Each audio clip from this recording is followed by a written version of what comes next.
Oh, yeah. Well, people still have some of their holiday decorations up, I guess. Today's their King's Day or whatever it is, and that means pretty soon everything's going up. Take it down, throw it out. There's still some remains of the fireworks displays that we had last week. And here's Mr. Duck.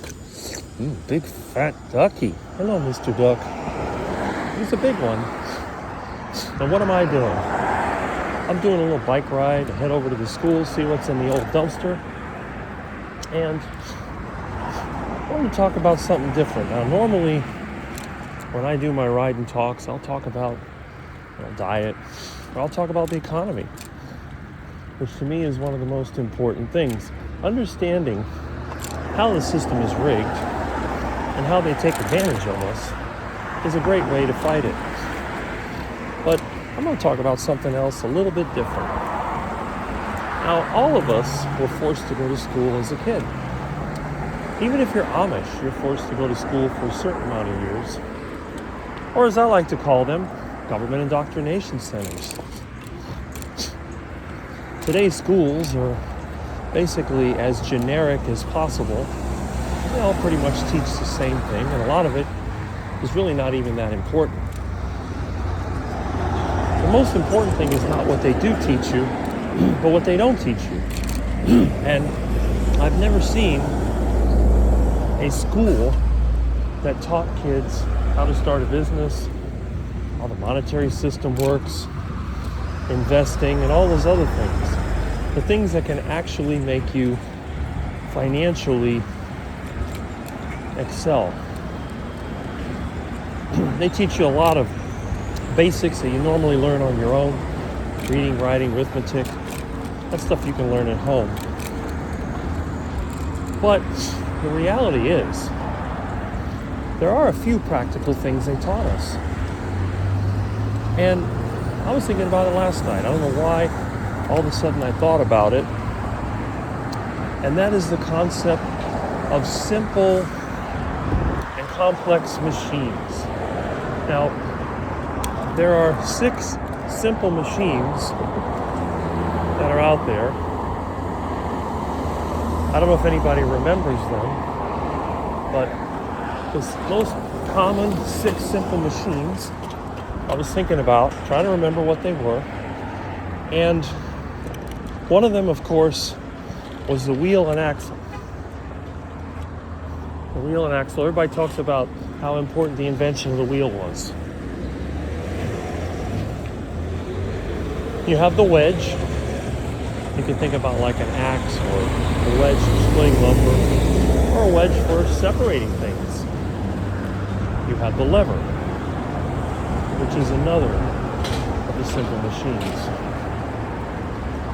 The screw. The screw is another simple machine. And you have the pulley. The pulley is another simple machine. I was thinking, which one am I forgetting about? I could look it up. Nowadays, you just go to the computer, Google whatever you want to, and it's pretty straightforward. But I kept thinking and thinking and thinking. Oh, there's a Christmas tree here. I haven't seen too many of these this year. Anyway, it is kind of frustrating when you can't remember a certain thing that should come naturally to you. So I kept thinking about it, and I finally gave up. So then I thought, well, what about a complex machine? What would be a good example of a complex machine? Well, obviously you have all these cars around here, and they're all complex machines because they are a combination of many simple machines. But I thought about something else. What is another complex machine that is a lot easier to see? Now, a car, you have a lot of things covered up by body panels and whatever. What complex machine is pretty much exposed? And I'm looking down. I'm looking at one right now. The bicycle. The bicycle is the ultimate complex machine. it contains several of the simple machines. For example, the lever. See the pedals down there? Those pedals are levers, just like the connecting rods in an engine. And one of the best things about it, you can see them in action. What about a pulley? Well, we have the chain and sprockets. Same idea as a pulley. And wheel and axle, well, it's a bicycle. We got two of those.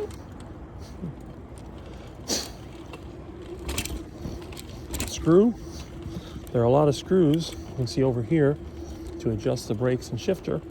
You have screws. What other machines are there? Wedge. Bicycle really doesn't use wedge. But a lot of these so-called simple machines can be found on a complex machine called a bicycle. Oh, look, there's a kid's tricycle over there. One thing about the tricycle, they generally don't use a pulley system. The pedals are attached to the front wheel. Hey, duckies. So, yeah, I guess it has been raining. Maybe somebody washed their driveway. Really, when it comes down to it, that complex machine that we call a bicycle is a combination of various simple machines. Look at the duckies. Actually, it does look like it did rain. I see water over here. Okay. I didn't get any in my home. But the weather is nice. It's cool. Is there school today? I think there is. Well, it's not 8 o'clock yet, so I guess they're still bringing the kids to school. Anyway.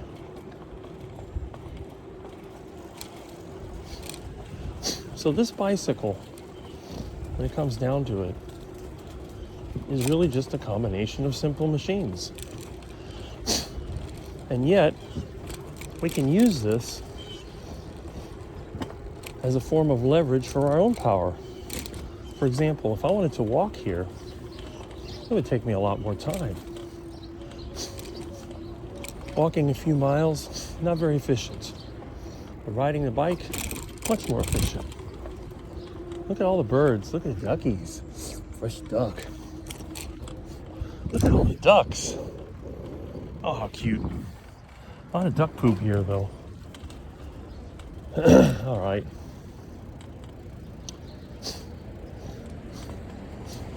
We humans are good at leveraging things. I think in many ways, it's worked to our advantage. We've been able to do things that other living things can't do. We can live anywhere on this planet, basically. We make things happen that other animals can't. There we go. Right through here, and it looks like the dumpster's full. Don't see anything good there.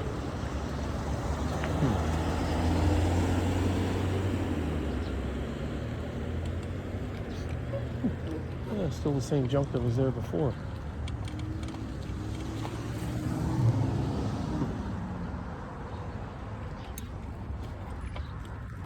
Oh well. Yeah, garbage.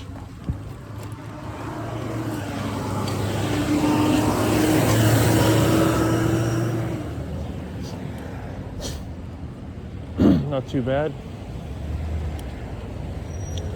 So anyway, it is kind of important to understand that in so many ways,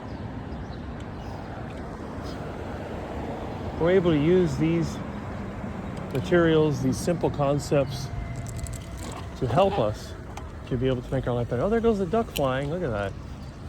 And people that say the Muscovy ducks don't fly, They're totally wrong. They fly pretty well. Now, I've been feeling a little bit stressed today, but I realize my source of stress is not coming from my own life. I mean, the only thing I got going on, I have to make appeal for the property value to try to get it lowered on my house. That usually gives me a nice little refund, which I'm going to be able to use maybe to fix the house or maybe to put into my truck.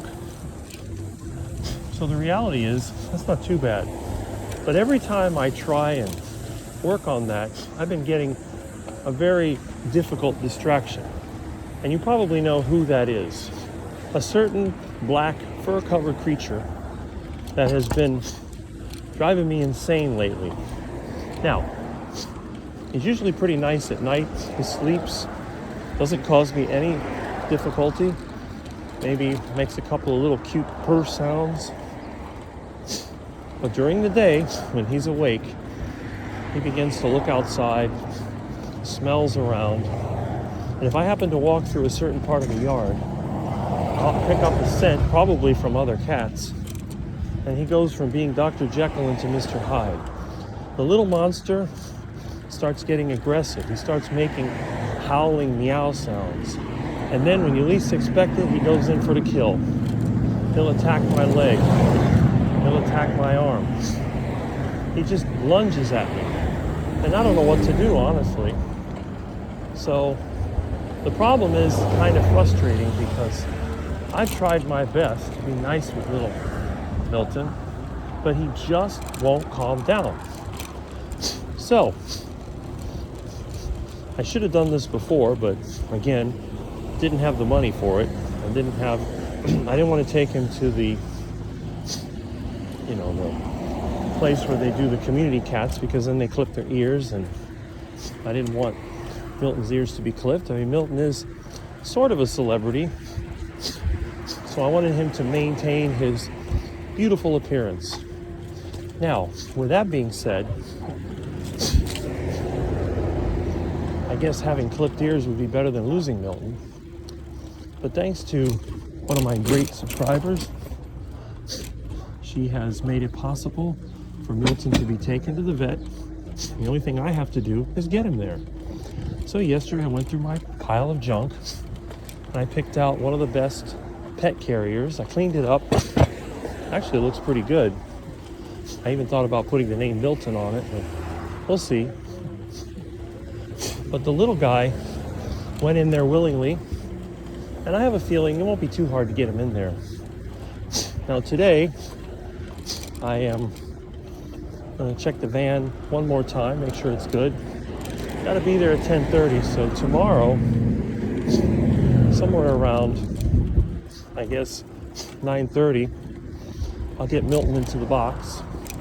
Once he's in the box, I'll let him sit for a little bit, and I'll grab him, I'll put him in the van, and then maybe 9:45, I'll fire up the van and take a leisurely drive down to the vet, which means that Milton, well, he's going to have to, he's been riding in the van before, but hopefully he won't get mad at me and hate me. But Milton is a sweetie. Now here's that house with the junk van. They got this car for sale. A lot of cars here. Yeah, I probably could knock on the door, but I'm still not ready. I got no way of moving it. But here's the junk van sitting there. I don't know if that's diesel or, I don't know. Looks like a gas van, but who cares? I just want to cut that up for body parts and for interior parts. One of the biggest issues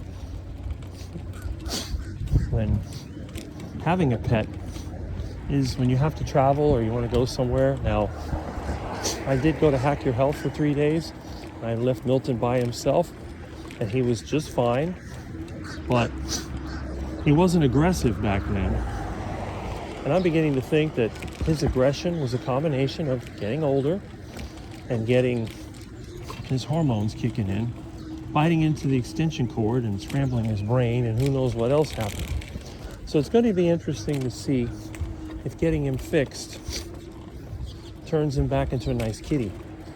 My dad's old cat, which we call Tiger, he was a stray. He was a little aggressive, but we got him fixed around 7 or 8 months, and Milton's over a year and a couple months. I don't know if it's too late to straighten him out, but hopefully he will. That's what I want to see.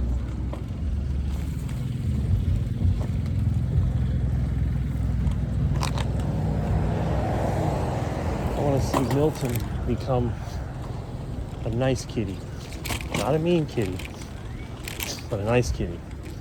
Now I'm going back to the house. I hope that when I do get back home, I haven't picked up any scent that makes Milton vicious. There's one of them tall vans, 2016, for sale. I see a lot more vehicles for sale lately. I think people are trying to get money. But anyway, good little Milton. He's a sweetheart. And unfortunately, although I love having him around, he has slowed me down quite a bit. So hopefully, in the near future, getting him fixed will calm him down and I can get back to my routine. I should have been done with my truck a couple of weeks ago, but I think with all the Milton issues and some of the other problems I've ran into, that might be one reason why it's taking so long.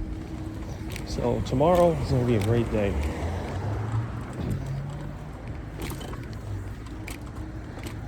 Milton is a sweetheart in general. I mean, when he's friendly, he's super nice.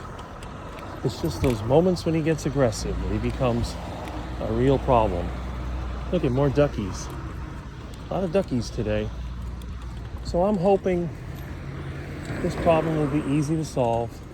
It just comes down to removing a couple of troublesome parts and then getting him back to being a nice pet. Anyway. But yeah, it's Tuesday, and I hope everybody's having a good week so far. I know the holidays are over, and hopefully you haven't gotten too down settling back into your old work routine. People still have some of their decorations up, inflatables and stuff, but little by little they're going away. You don't see as many lights on at night. I'm surprised there's that many inflatable decorations. But I do know here people wait until the Three Kings Day, which I believe is today, and then after that it all comes down. You know, I do understand the appeal of looking forward to a holiday, but I wish we could just do that all year round. We could live in an economy where people are not always struggling. We could take advantages of the modern technology that we have, even things like artificial intelligence. If we could take advantage of it instead of having just a small select group that benefits from it, I think it'd make a big difference. And the only way to do that is for all of us to learn about it in such a way that we understand how it works, its strengths and weaknesses. So, as that old saying, an old Latin saying that a lot of universities use, knowledge is power. And I do believe that. And I'm glad that those of us online, carnivore community and other communities, have been dedicating their time to try and explore new knowledge and spread it around where people can enjoy and they can benefit from it. Because the reality is, the only way that we can turn around what is basically dystopia is to understand how things really work and ways that we can avoid being caught up in it. Now, as I've said many times, the Federal Reserve is imprinting money again. They've restarted quantitative easing. Their balance sheet is going up. And they're going to try to push the stock market bubble higher. Is it going to work? That's a good question. There is a delay. And the only way that the Federal Reserve's machinations make any difference is when institutions and individuals borrow money. If nobody ever borrowed money, they wouldn't be able to do what they do. And that's simply because the Federal Reserve doesn't give money away. They loan it, and they loan it to banks. And basically, they just specify the interest rate the banks have to charge. Government is the one that creates the money through bonds, and this is done through debt. So as they create more debt, the bonds technically would be worth less. But the Federal Reserve just prints money, buys all the bonds, and artificially lowers the interest rates. That's all it is. That's why the price of everything keeps going up despite new technology that should be making things cheaper. And getting back to the simplicity, I've been riding this bicycle, which is a complex machine, which is made of simple machines. And the economy is like that too. It's a complex system made of simple systems. And if you understand the simple system that keeps it going and that makes it pathological, then maybe you can work around it. And what is that simple system? The concept of debt. And what is debt? It's tomorrow's money created today without value. So when you go into debt, you're basically spending money that you would have tomorrow. Problem is, what happens if tomorrow never comes? Well, then the central banks simply cover it up with more debt. Crazy system, but the reality is, it has a limited life. Is it going to last another cycle, or is it going to blow up? Good question. The real problem is, what happens when the average person is hungry and angry and has no options? What are they going to do? And we know what they usually do. They break it all down. Hello, young duckling. Fresh duck. Hello. Look at how friendly you are. Hey, ducky. Want some duck food? Oh, you're still wet. You've been in the canal. Come on, Mr. Duck. Come here, little Mr. Tasty. Look at Mr. Ducky. Come here, ducky. Look how friendly the ducky is. Oh, yeah, I don't have any duck food, but I'll get some for you. I'll feed you. Yep. Catch you later.